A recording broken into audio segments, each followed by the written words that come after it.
In today's video, I'm going to show you how to solve select all squares with motorcycles, and if there are none, click skip. This is a security captcha and it usually fails because of slow internet, browser issues, or missed image details.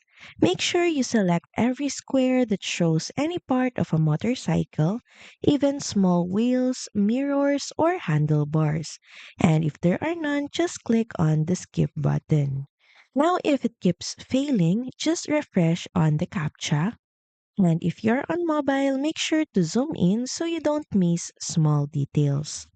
If it still doesn't work, try switching browsers, clear cache.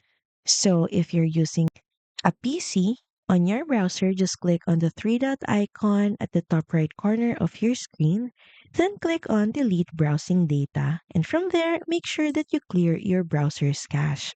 Also, if you have VPN turned on, make sure that you turn it off. A stable internet connection helps the CAPTCHA load correctly. So that's pretty much it. Thank you very much for watching this video, and I'll see you again on the next one. Bye!